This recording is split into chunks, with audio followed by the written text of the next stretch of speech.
नमस्कार, मैं doctor Dinkar Tripathi, assistant professor, Feroze Gandhi college, Raebareli, आप सभी के मध्य आज how to write a research paper विषय पर चर्चा करूंगा कि किस प्रकार से रिसर्च पेपर अर्थात शोध पत्र लिखा जाए जिससे कि एक रिप्यूटेड जर्नल में पब्लिश हो सके। कभी कभी हम लोग शोध पत्र लिखते रहते हैं और रिप्यूटेड रिसर्च जर्नल में हम लोग भेजते हैं और पब्लिश होने के लिए, किंतु पता चलता है कि वो एक्सेप्ट नहीं हुआ। कुछ पॉइंट्स के कारण हमारे पेपर्स को रिजेक्ट कर दिया जाता है। तो कोई भी रिसर्च पेपर कैसे लिखा जाए और किस प्रकार से और बेहतर ढंग से लिखा जाए, इसको हम ध्यान रखते हुए आज इसी विषय पर चर्चा करेंगे। तो कोई भी शोध पत्र लिखते समय कुछ बिंदु होते हैं जिन पर विशेष रूप से ध्यान देना पड़ता है। उन बिंदुओं के आधार पर हम संपूर्ण शोध पत्र को लिखते हैं। वह बिंदु क्या है, पहले हम उन बिंदुओं पर चर्चा कर लेते हैं। पहला बिंदु, फर्स्ट बिंदु, जिसमें शोध पत्र लिखते समय आता है टाइटल। दूसरा, abstract and keywords. Third, introduction. Fourth, literature review. Fifth, research methodology. कौन सी रिसर्च मेथोडोलॉजी हम लोग यूज कर रहे हैं उस पर चर्चा करते हैं। And experimentations. Next, result and discussions. जो भी रिजल्ट आते हैं उस पर डिस्कशन क्या होता है, और इसके बाद विषय आता है कंक्लूजन। कंक्लूजन के बाद लास्ट टॉपिक होता है रेफरेंसेस। अर्थात कोई भी शोध पत्र लिखते समय हमें इन बिंदुओं को विशेष में ध्यान में रखना पड़ता है कि इन बिंदुओं के आधार पर उस शोध पत्र को सविस्तार लिखना चाहिए। तो पहला विषय आया हमारा टाइटल। कोई भी टाइटल लिखते समय इस बिंदु को भी ध्यान रखना चाहिए कि हम कोई भी शोध पत्र का जो भी शीर्षक रख रहे हैं वो बहुत लंबा ना हो। अर्थात वह टाइटल कम से कम या अधिक से अधिक, उसको कहें 8 से 15 वर्ड्स के अंतर्गत होना चाहिए। जो भी विषय है उस विषय से जोड़ा हुआ उसका शीर्षक होना चाहिए। Relevant to the subject. अगर रेलिवेंट टू द सब्जेक्ट नहीं है तो फिर बेकार है। टाइप कराते समय भी इसको ध्यान देना चाहिए कि टाइटल के भीतर में उस टाइटल में सिंगल स्पेसिंग में होनी चाहिए। डबल स्पेसिंग कभी भी टाइटल में नहीं होती है। टाइटल कभी भी विवादित नहीं रखना चाहिए। टाइटल बचना चाहिए क्वेश्चन मार्क जैसे,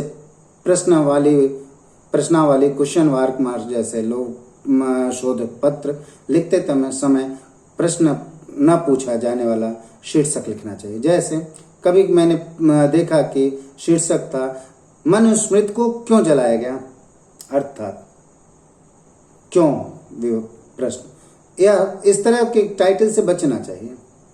निश्चित रूप से इन बिंदुओं को ध्यान में रखते हुए हम एक सुंदर और टाइटल, रुचिकर टाइटल, जो कि एक बार में स्पष्ट हो कि हम किस विषय पर लिख रहे हैं, इसको परिदृश्य कर सके। दूसरा बिंदु आता है हमारा एब्स्ट्रैक्ट। किंतु एब्स्ट्रैक्ट से पहले ही टाइटल के नीचे साइड में हम अपने नाम को, अपने पद नाम को, अपने संस्था के परिचय को लिखते हैं। कहीं कहीं देखा जाता है कि उसे लिखते समय कुछ बिंदुओं को और भी ध्यान रखा जाता है। टाइटल के साथ के बाद आपका नाम, पदनाम में आप कहीं किसी संस्था से जुड़े हैं तो उसको उस पर लिखेंगे, अन्यथा जैसे शोध छात्र हैं उसका परिचय देंगे और जिस संस्था से आप शोध छात्र हो। नेक्स्ट पॉइंट आता है एब्स्ट्रैक्ट, जिस पर मैंने बताया कि जो भी शोध पत्र आप लिख रहे हैं उस शोध पत्र में शोध पत्र का सारांश होना चाहिए। वो सारांश लिखते समय 2-3 बिंदुओं को विशेष ध्यान रखना चाहिए कि किन चीजों को हमें यूज नहीं करना है। मैंने अभी कुछ दिन पहले एक शोध पत्र देखा था किसी जगह पर, उसमें एब्स्ट्रैक्ट के अंतर्गत ही रेफरेंस का यूज कर दिया गया। कभी भी शोध पत्र लिखते समय कोई भी रेफरेंस का यूज नहीं करना चाहिए। एब्स्ट्रैक्ट के अंतर्गत कभी भी कोई भी टेबल, पिक्चर, चार्ट का प्रयोग नहीं करना चाहिए। भरसक कोशिश करना चाहिए एब्स्ट्रैक्ट कर लिखते समय एक ही शब्दों का बार बार प्रयोग न किया जाए। इन बिंदुओं को हम विशेष ध्यान देते हैं।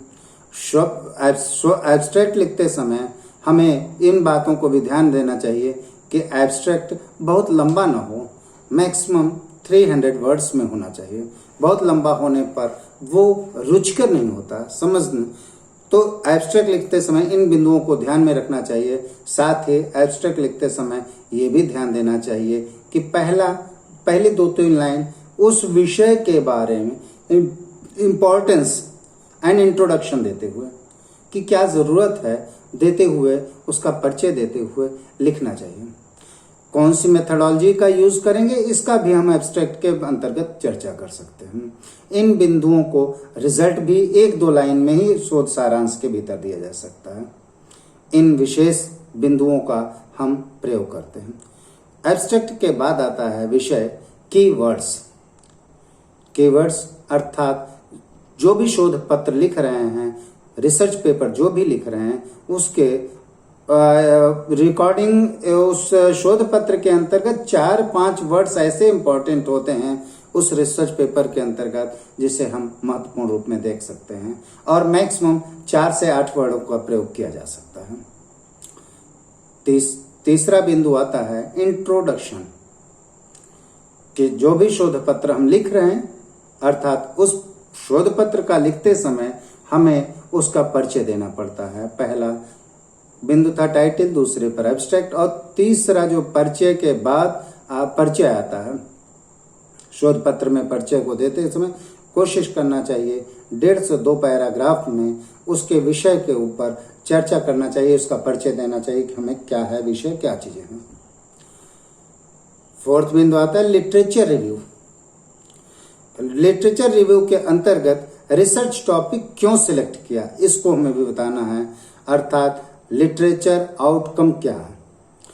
जो भी विषय लिया गया उसको रिव्यू करते हुए लिटरेचर को लेना है। 5th बिंदु आता है research methodology and experimentation. Research methodology के अंतर्गत हम कौन कौन से रिसर्च मेथोडोलॉजीज का यूज करते हैं इस पर चर्चा करते हैं।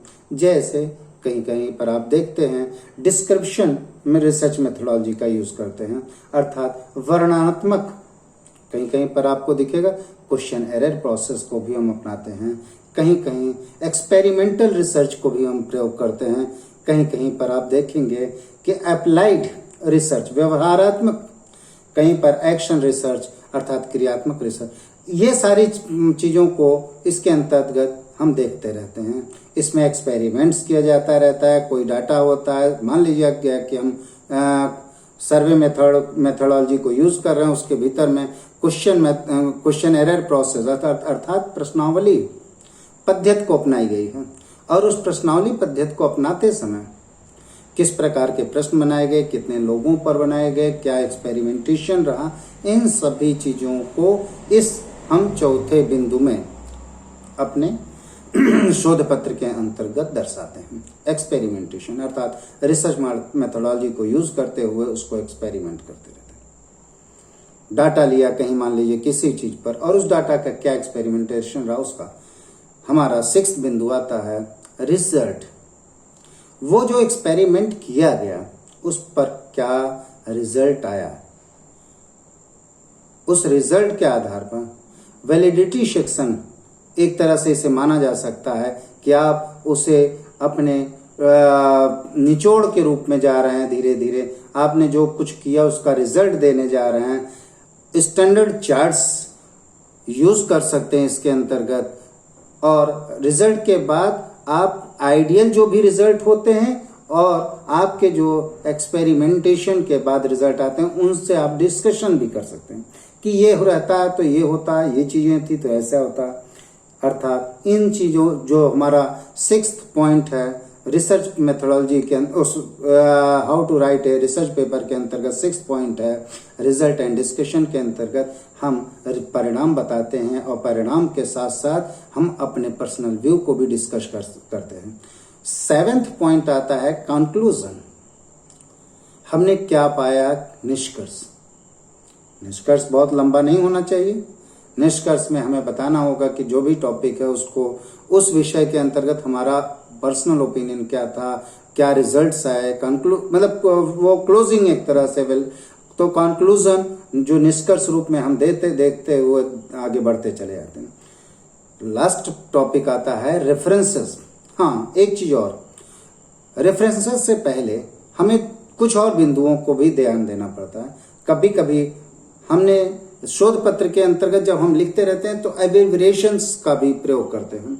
एब्रिविएशंस में कहीं कहीं शॉर्ट टर्मिनोलॉजी, जैसे शॉर्ट वर्ड का प्रयोग कर दिए, लिखा गया यूएनओ। यूएनओ क्या है, बार बार हमने शोध पत्र के अंतर्गत हमने लिखा शोध पत्र में कि यूएनओ।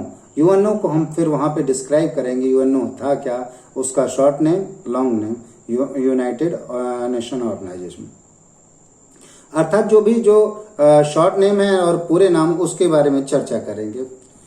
एक्नॉलेजमेंट भी हम उसके अंतर्गत लिखते हैं। एक्नॉलेजमेंट के अंतर्गत जहां पर जिस संस्था से हम रेफरेंस कर ले रहे हैं या जॉब कर रहे हैं या उस संस्था से जहां से हमें शोध पत्र लिखते समय मदद मिलती है, उनके ऊपर भी चर्चा करेंगे। लास्ट पॉइंट आता है हमारा रेफरेंसेस। रेफरेंसेस किसी भी शोध पत्र का अंतिम बिंदु आता है, जिसे हम संदर्भ ग्रंथ सूची कहते हैं। हर रिसर्च जर्नल के अलग अलग गाइडलाइंस होते हैं। जहां जिस शोध पत्र को जिस शोध पत्रिका में पब्लिश कराना है, प्रथमतः उस पत्रिका के दिए गए गाइडलाइन को अध्ययन किया जाए। वहां की गाइडलाइन में हमें रेफरेंसेस किस प्रकार से यूज करने के लिए दिया गया है, उस पर भी वो चर्चा करते हैं। कभी कभी ये भी देखने को मिलता है कि वो चर्चा नहीं किए तो हम अपने सुविधानुसार उसको रेफरेंसेस को यूज करते हैं। नॉर्मली रेफरेंसेस लिखते समय हमें पहले ऑथर के नेम को प्रयोग करते हैं। ऑथर के नेम में भी हम उसमें लिखते समय पहले सरनेम फिर नेम का यूज करते हैं। इसके पश्चात बुक का नाम देते हैं। बुक के बाद ISBN नंबर, पब्लिकेशन, किस पब्लिकेशन से है, पब्लिकेशन का एड्रेस यदि उपलब्ध है तो दिया जाएगा, और इसके बाद कौन से ईयर में यह पुस्तक प्रकाशित हुई है, और अगर हमने जो रेफरेंसेस यूज किए हैं वह किस पेज पर से लिया गया है, जिससे कि कभी भविष्य में उसको कोई चेक करता है तो वो चेक कर सके।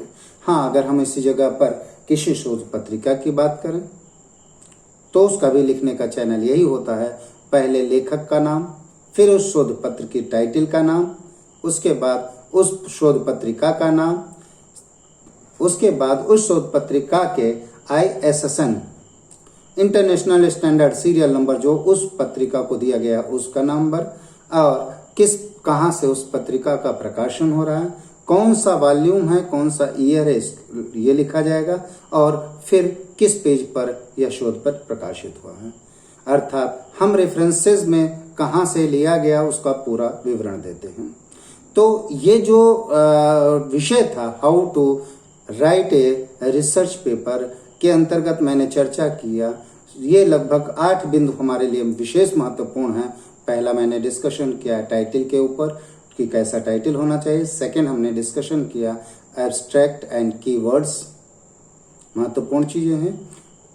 थर्ड पॉइंट था हमारा इंट्रोडक्शन। फोर्थ था लिटरेचर रिव्यू। फिफ्थ था research methodology and experimentation. Sixth था result and discussion. Seventh conclusion. Eighth references. अगर हम किसी भी शोध पत्र में इन 8 बिंदुओं को विशेष ध्यान देते हैं तो ये शोध पत्र बहुत ही अच्छे माने जाएंगे, मेरा यह विश्वास है। धन्यवाद।